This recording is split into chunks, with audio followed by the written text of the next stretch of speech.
Hey everybody, Nick Espinoza, your chief security fanatic here, and it is Sunday, so we are doing breaches of the week, and this week in data breaches was absolutely nuts. But before we begin, as always, I want to thank the following people that sent me a lot of this information, and that would be Sander Slidnerink, Jay Dance, Joe DiBiase, and Jacqueline Wolf. Guys, thank you very much, and please keep sending these tips my way.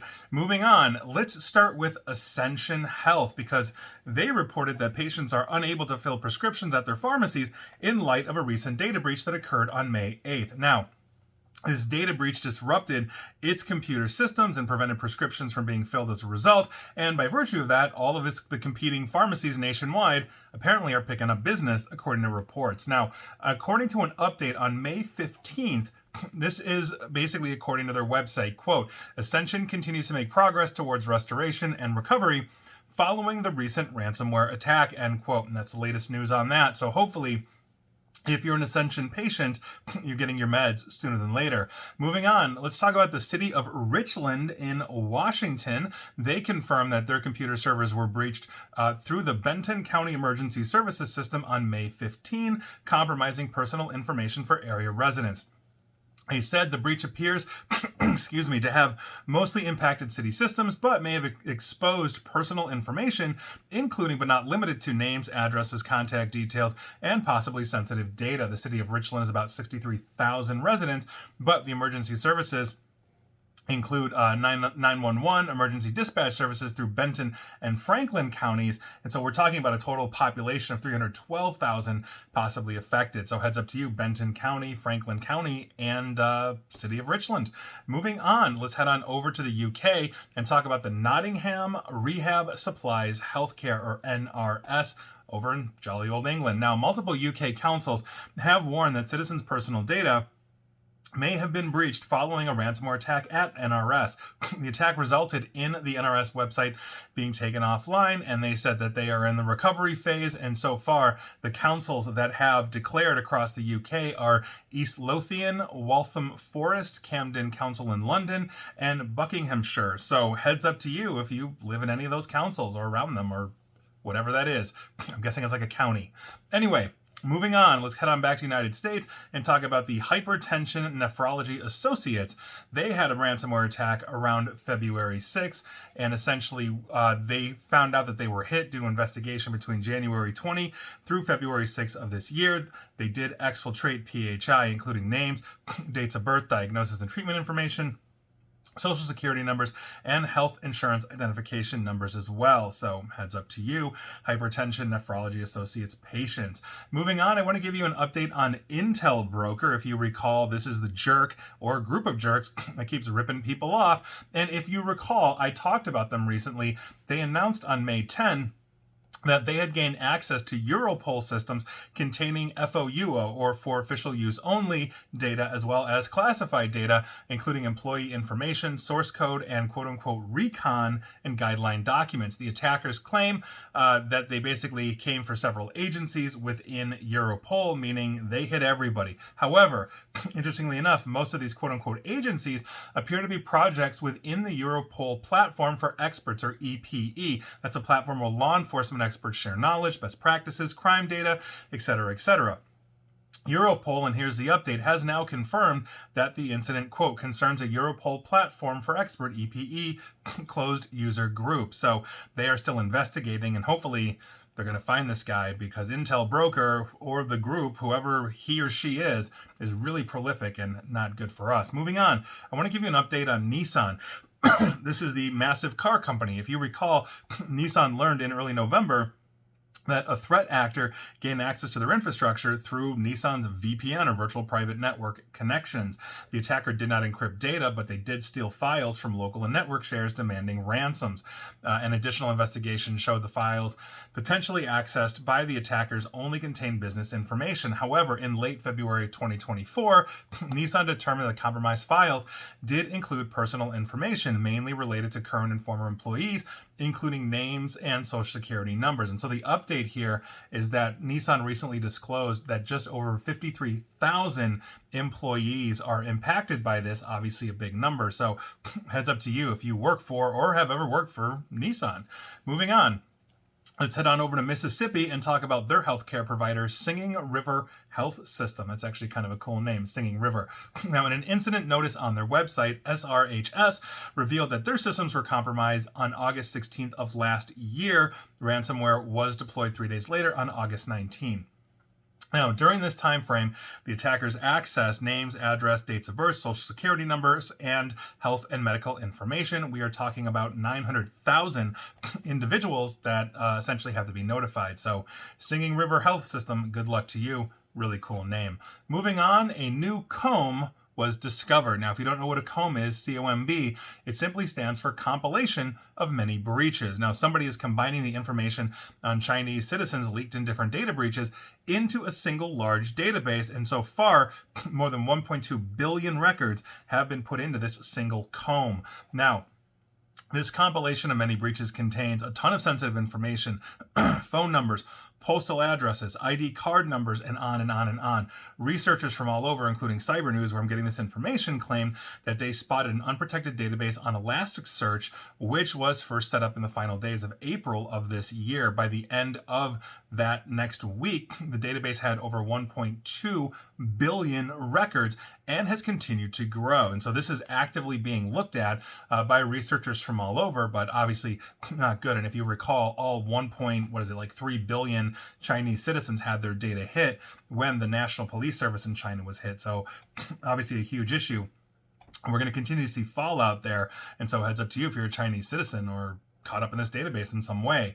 Moving on, let's do our mini segment, essentially entitled, If You Just Spent Money, You Wouldn't Be Getting Sued. And here we are. Please improve your cybersecurity, everybody. So first one up is Web TPA Employment Services. They are facing 7 proposed class actions alleging that they failed to protect people's personal information that was exposed during an April 2023 data breach. The plaintiffs are alleging in these separate lawsuits that Web TPA failed to implement reasonable data security measures and breached its duties under HIPAA and common law. So the plaintiffs here are David Harrell, Belinda Goulet, Heavenly Wood, Jesus Rivera, Ronnie Hawkins, Corey France, and Sofia Bersaneva, interesting name, and each of them aspire to represent a nationwide class. On top of it, Mr. Rivera, also seeks to represent a Florida subclass as well. So heads up to you if you've had anything to do with Web TPA employment. You might be entitled to compensation. Moving on, Continuum Health, where you also may be entitled to compensation because a proposed class action accuses Continuum Health Alliance of negligence in both securing patients' personal information from criminals and waiting 6 months to notify over the 370,000 affected. So, Continuum's failure to meet federal and state mandatory privacy safeguards led to the exposure of medical records and sensitive information, according to the lawsuit that was filed this past Wednesday in the U.S. District Court for the District of New Jersey. Now, New Jersey-based Continuum provides health management and patient care coordination services to healthcare organizations and insurers, and they got hit mid-October last year. So, good luck to you, Continuum. Should have paid for cybersecurity. That's what I'm talking about. And moving on, the Norfolk and Norwich University Hospitals NHS Foundation Trust over in the UK. They just paid out £47,000 in compensation to 5 claimants over data breaches. 4 of those claims involved patient data, and 1 was a contractual issue. The trust said it took its use of data extremely seriously and that breaches were fully investigated, lessons learned, etc., etc. But either way, £47,000 is a good chunk of change. You could have spent that on better training, better awareness, better security. And so those were your lawsuits of the week. If they just paid money for cybersecurity, I wouldn't be talking about them. And let's move on. Now, I want to give you an update on Zscaler. This is the large cloud infrastructure provider for things like cloud access security brokers. I mentioned them last week. Now, early on Tuesday, May 14th, if you recall, Zscaler announced completing its investigation and confirmed that the only thing that was impacted was a test environment. If you recall, somebody dumped out and said, hey, Zscaler has been compromised, etc., etc. Zscaler says, we're not seeing that. And here we go. I quote, the impact was limited to an isolated single server test environment without customer data, not hosted on Zscaler infrastructure. The independent third-party IR investigation, which conducted forensic analysis of the incident, is also complete, and the third-party findings are consistent with those of Zscaler. So Zscaler remains secure. If you're a Zscaler customer, it's a huge relief, believe me, and I've got plenty out there. So with that, good luck to Zscaler. I'm glad it was nothing. Moving on, Central Contra Costa Transit. The Central Costa Transit Authority County Connection is a bus service and paratransit operator in Contra Costa County. That is a mouthful. And they basically shared the discovery of a recent cyber attack this past Friday. While investigations are going on, County Connection said it is in the process of locating address information for the individuals impacted. Now, at this time, at the moment, County Connection said it has no evidence that suggests that financial account numbers or social security numbers were breached on their watch. And obviously, they're going to be essentially notifying those as legally they are supposed to when they are legally obligated to do so. So heads up to you if you use the Central Contra Costa Transit Authority County Connection for all your busing needs. Moving on, let's talk about the city of Helsinki in Finland. The city is investigating a data breach in its education division, which it discovered in late April of this year. This impacts tens of thousands of students, guardians, and personnel. Now, though the information about the cyber attack was circulated on May 2nd of this year, the city's authorities shared more details in a press conference just the other day. Now, according to the details that they disclosed, an unauthorized attacker gained access to a network drive after exploiting a vulnerability in a remote access server, meaning somebody forgot to patch the VPN probably. Now, while officials did not state what remote access products were targeted, they shared that a security patch for the vulnerability was available, but they didn't install it.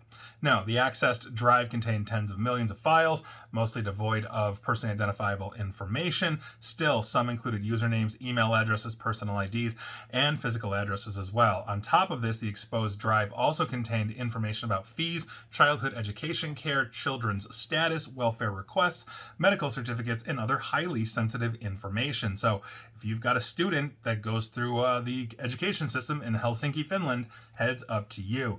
Moving on, let's talk about the Conservative Party in the UK, also known as the Tories.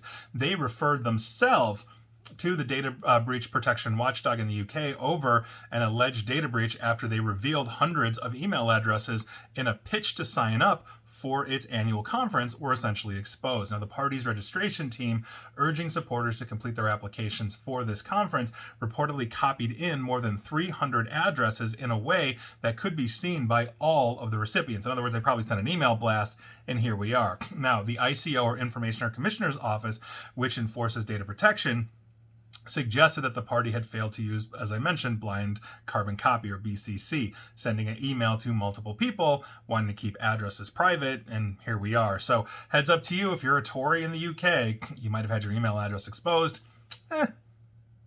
Not too bad. Moving on, Pantana CPA. On May 8th, Pantana Accounting and Tax, just simply known as Pantana, filed with Vermont after discovering an unauthorized party was able to access parts of their network. We are talking about the attackers being able to gain access to names and social security numbers. They are sending out notices as well. So heads up, Pantana customers, if you use Pantana for all your accounting needs. Moving on, let's head down under to MetaSecure. Now, Australia's cybersecurity coordinator said that this large-scale ransomware attack on the eScript provider MetaSecure was an isolated attack. The company facilitates electronic prescriptions after their dispensing, did not reveal how many Aussies were affected. This is ongoing, but heads up, all you Aussies out there that are listening or watching to this, if you're using MetaSecure, you might want to check in. Moving on, let's head back to the United States and talk about the Connecticut Health Insurance Exchange. A state auditors and public accounts released an audit, and this sucks, of the Connecticut Health Insurance Exchange that revealed data breaches, plural, of client information, lax departmental oversight, and failure to properly background check employees. The audit, which studied the exchange between the years of 2020 and 2021, obviously during the pandemic, found that the exchange suffered 51 data breaches of clients' personal information, one of which exposed 160 clients' information, and 3 of which they failed to simply disclose to the state comptroller and auditors, meaning they're out of compliance. Now, the breaches occurred through the exchange itself, as well as 5 of its contractors, one of which incurred 14 data breaches. The audit noted that the exchange is statutorily required to notify both the auditors and state comptroller of any breaches, and they basically pled ignorance. So here we go. If you are using the Connecticut Health Insurance Exchange, you might have been caught up. 51 data breaches in like a year. That's absolutely insane. And clearly they need to get it together. So come on, Connecticut, you can do better than that. Moving on, let's talk about Sysmex America. On April 15th, they filed with Massachusetts after discovering an unauthorized party was able to gain access to their infrastructure. Now, in this notice, Sysmex explained that the incident resulted in an unauthorized party being able to access consumer-sensitive information. We're talking names, social security, banking information, dates of birth, and more. They are sending out notices as well. So heads up, Sysmex America customers and employees.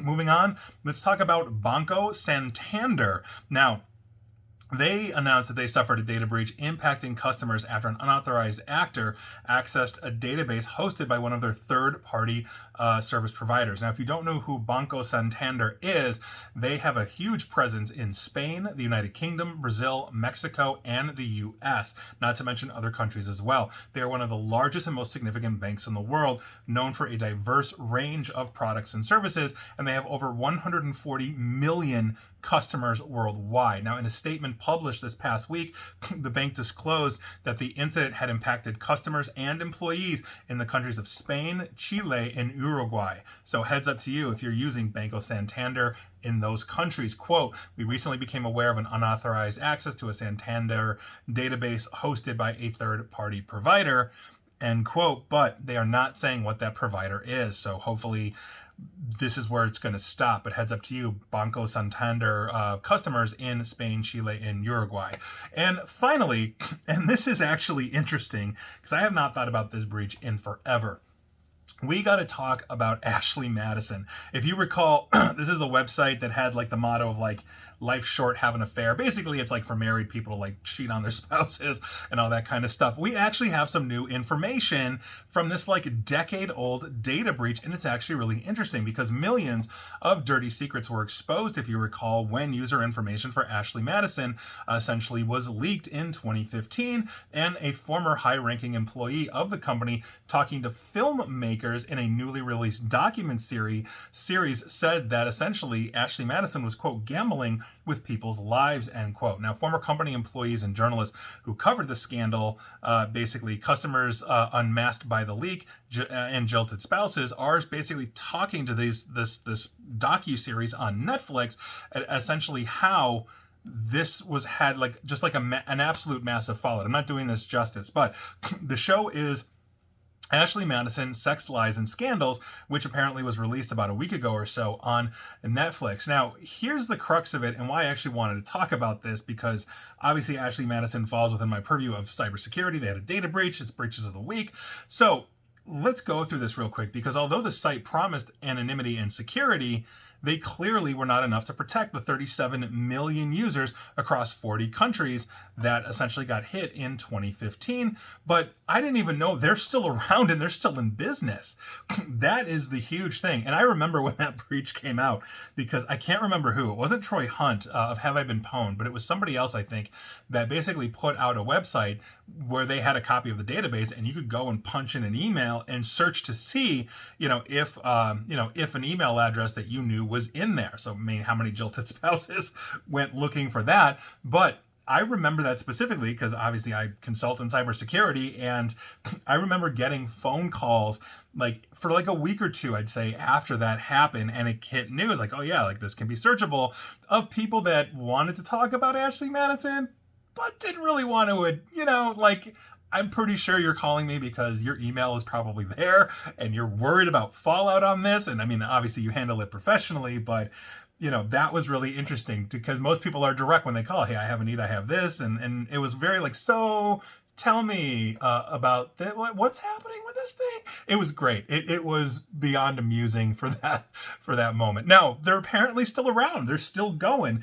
And what I find really interesting about this too was that back in the day, one of the things the breaches uncovered was that it was like of the 37 million people, like 36.9 million were men. There's like 4 women on the site, and those 36.9 million men are all basically talking to bots because they didn't have presence of women. It was a complete fallout. Aside from the data breach, everybody found that this hookup is never going to go anywhere because I'm literally talking to a piece of computer code as opposed to like an actual human, and they're still around. That's amazing. Former IT employees essentially detailed, the lax security measures, all that kind of stuff. Also, customer service and billing departments would basically brush off spouses that would call them asking like, hey, I have this suspicious charge on my credit card and all of that, which is why it seemed like they were gambling with their lives or with people's lives. But Ashley Madison has apparently undergone a quote-unquote complete rehaul after the breach to quote-unquote rebuild trust. They now have 85 million users with about 4 million users signing up every year. That's according to their spokesperson, Paul Keeble. And so I find that to be incredibly amazing and interesting. Okay, I mean, the ethics of cheating and all that aside, like this is... I think I personally, like if I was using this site for whatever the site was for and they had a breach and it was egregious, and then I found out, oh yeah, I'm not actually interacting with humans, I've been interacting with bots, why on earth would I want to go back? So I think that this is really interesting. I'm going to check out this documentary on Netflix. I have not seen it, but it does definitely seem interesting. And I remember there's a lot of fallout. There's a lot of politicians there. There was one of the guys from that super religious family that had 20 kids. I think one of the 20 kids was there, that shouldn't have been because he was married. So it's a mess. But I think it's going to be an interesting one. So I'm going to check it out. Feel free to as well. But I think when it comes to the data breach side of this, it was just so damning, when it came out that I just can't imagine they'd still be in business. I haven't heard of them from years, which is why it's kind of the final for the week. So those were your breaches of the week. Were you affected? I mean, if you were Ashley Madison back in the day, you definitely were, and hopefully you're not there again, Be true, man. That's all I'm saying. And please like, share, follow me here on Facebook and Twitter at NickAESP. And please feel free to subscribe to me at YouTube as well. And as always, stay safe, stay online, and please attempt to stay private. Thanks, everybody.